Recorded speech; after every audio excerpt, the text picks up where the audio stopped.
Hey everybody, welcome to Privacy Week. Couple things to start. I will have exams graded no later than tomorrow afternoon. And a lot of you are making appointments with me, which is fantastic. For those of you who haven't, please do so. My time is really booking up. There's a lot of you, and time is short, so please try to get in when you can. Okay, this week we're doing privacy. And going to get a little complicated here, but the first thing I want to say about it is that the Manjikian chapter on this is fantastic.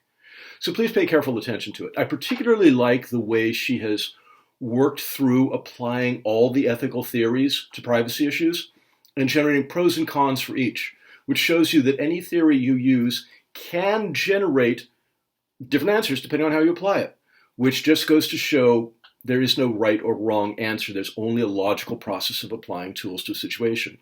So look at how Manjikian does it for like a master class in what I'm asking from you for your exams. And again, half of you are absolutely killing it. The other half are coming along nicely, so nothing to worry about. Okay, privacy. The one thing I want to stress about privacy is that it's not a universal concept. And for most of human history and most of the world, it was just like not a thing. Because in most places, in peasant villages and rural communities, people are living right up each other from birth to death. And that's just how it is. There's no such thing as privacy in a practical sense. Privacy as a value arrives pretty late in European history when people start moving it from farms and villages into cities and living in very dense areas where it really super becomes important because you're living around strangers. Okay? When you're living in a peasant community, you're living around people you've known your whole life, your parents have known their whole lives, etc. When you move to the city, you don't know who your neighbor is and what they're up to, so having privacy becomes more important. It also becomes more important as people get more money and the middle class develops where you can afford to live with just your family.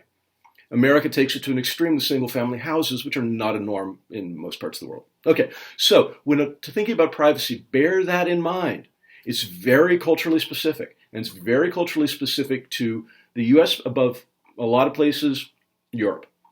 Okay, 2, if you're following along with the slides, another thing to bear in mind is that privacy is what we call a negative right. It's a right for somebody not to do things to you.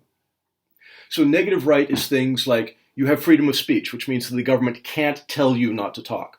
Privacy is a right that you have for other people not to get in your face. So it's a right for other people not to do things to you, as opposed to something like a positive right, which might be education. Everybody has a right to an education up through high school. That's something somebody has to give to you, not avoid from you. All right, small point. Okay, so everybody realizes that in the internet age, privacy is going away because we generate a lot of data, and under a particular American law, we don't own it. It's not ours. It belongs to the people who own the services we use. It belongs to Facebook. It belongs to our ISPs, not to us. So they can do anything they want with it. And again, we're inviting devices into our homes and onto our bodies that are providing 24/7 surveillance and things that were the worst nightmares of the 20th century could not imagine. Your phone is tracking you all the time. Many of us have smart TVs or devices like Alexa, which are listening all the time. And we've done that to ourselves. We've chosen that. So privacy is disappearing. And that leads to an ethical conundrum in tech ethics, where a lot of technologists are just like, that's what the tech's doing, get over it. And generally, we, particularly in the US, have followed along with that. We're just like, okay, fine, yeah, I know that Facebook is scraping my information every time I find out, which My Little Pony character I am, and we're okay with it. But not everybody. And I know a number of you have approached me about doing papers on specific topics within privacy. So it's something you're thinking about. Okay. Couple concepts I want to throw at you. They'll be fun to apply to exams or maybe something you're going to want to do research on. First one, I think I've talked about this before, is John Rawls. John Rawls is one of the primary political philosophers of the past 50 years or so. And he has an ethical notion called the veil of ignorance.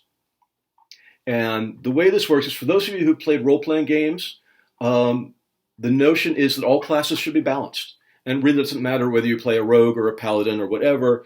you're going to have an equal chance of doing the same amount of damage or living the same amount of time.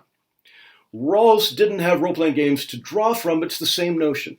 So he says, okay, imagine there's a veil between you and society. Society's out here. And you're told, okay, you're going to be playing society. And we're just going to assign you a role in the class. And if you're like, okay, that's fine, then that society is fair. If you're like, oh, no way do I want to play a brown person or a woman or a poor person because those classes are totally nerfed, that society is unfair. So that's an ethical test you can use and you can apply. The other notion is called the Panopticon. Panopticon means seeing everything. And it started as a thought experiment, like a what if. And some people liked the what if so much they actually built these things. And it was a prison design that was used in England and France up until about 7 years ago. I actually got to tour the last Panopticon prison, which had closed down right before I moved there in like 2014. Okay, the notion of Panopticon is you're in a prison that's a circle around a central tower. And you see the image on the slides. And there's maybe guards in the central tower, and maybe there isn't. The prisoners can't see into the tower. Tower can see out. So if you're in one of those cells, you don't know if somebody's looking at you or not. They could be looking at you at any moment, or they could be ignoring you completely. And the notion is, when people think they're being observed, whether they are or not, their behavior changes. So if you think somebody's watching, you're going to be a lot more careful about what you do than if not. Okay, so that's a great notion for prisons. But this concept has gotten applied in modern areas of privacy where we're looking at the internet as a panopticon. We don't know that any given moment somebody is looking at what we're doing, but they could be. And how does that affect our behavior if somebody could be watching and could have their camera on us at any time?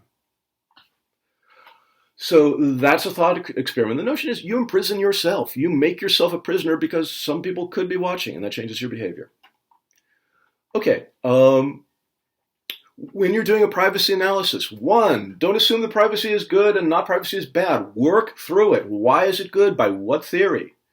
And what is the end of privacy? What is privacy trying to accomplish? What do you want privacy from? Do you want the government to not watch you? Do you want corporations to not watch you and sell you things? Do you want your neighbors to not watch you? Be as specific as possible. Okay, that's a lot of stuff and a long video for today. It's a pretty simple concept, but there's a lot of depth to it as you get into it. It's a very hot issue in tech. So enjoy, thanks a lot, and talk to you next week.